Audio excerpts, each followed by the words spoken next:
ನಮಸ್ತೆ ವೀಕ್ಷಕರೇ.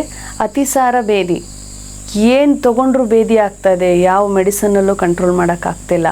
ಆದರೆ ಮನೆಯಲ್ಲೇ ನಾವು ಒಂದು ಔಷಧಿಯನ್ನು ಮಾಡಿಕೊಂಡು ಯಾವುದೇ ಔಷಧಿಗಳಂದರೆ ಹಾಸ್ಪಿಟಲ್ಗಳಿಗೆ ಹೋಗೋದಾಗಲಿ ಅಥವಾ ಮತ್ತೊಂದು ಮಾತ್ರೆಗಳನ್ನು ತಿನ್ನೋದಾಗಲಿ ಮಾಡಬಾರ್ದು.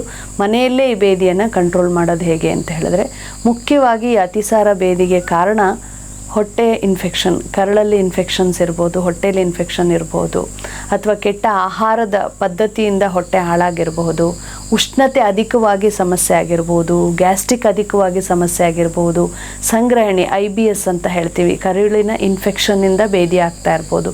ಯಾವುದೇ ಸಂದರ್ಭದಲ್ಲಿ ಬೇದಿ ಆದರೂ ನೀವು ಮಾಡಬೇಕಾಗಿರೋ ಮನೆಮದ್ದು ಅಂತ ಹೇಳಿದ್ರೆ ಶ್ರೀಗಂಧ. ಮನೆಯಲ್ಲಿ ಶ್ರೀಗಂಧದ ಚಕ್ಕೆ ಇದ್ದರೆ ಗಂಧವನ್ನು ತೆಗೆದು ನೀವು ಕುಡಿಯೋ ನೀರಲ್ಲಿ ಬಳಸ್ಕೊಳ್ಳಿ.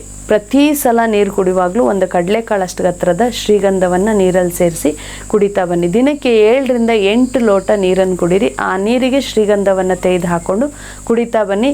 ಅದೇ ದಿನ ನಿಮ್ಮ ಆ ಒಂದು ಬೇದಿಯನ್ನು ನಿಲ್ಲಿಸ್ಕೊಳ್ತೀರ. ಮತ್ತು ಆ ದಿನದಲ್ಲಿ ನೀವು ಖಾರ ಊಟವನ್ನು ಮಾಡಬಾರ್ದು. ಗಂಜಿ ಊಟ, ಮಜ್ಜಿಗೆ ಅನ್ನ ಊಟ, ಎಳನೀರು ಕುಡಿಯೋದು ಮತ್ತು ಮಜ್ಜಿಗೆ ಸೇವನೆ ಮಾಡುವಂಥದ್ದು, ಹಾಗೆ ಹಣ್ಣಿನ ಜ್ಯೂಸ್ಗಳನ್ನು ಸೇವನೆ ಮಾಡ್ತಕ್ಕಂಥದ್ದು, ಈ ರೀತಿಯ ದೇಹ ತಂಪು ಮಾಡುವಂಥ ವಿಧಾನವನ್ನು ನೀವು ಅನುಸರಿಸ್ತಾ ಹೋದರೆ ಅತಿಸಾರ ಬೇದಿಯನ್ನು ಗುಣಪಡಿಸ್ಕೊಳ್ಬೋದು.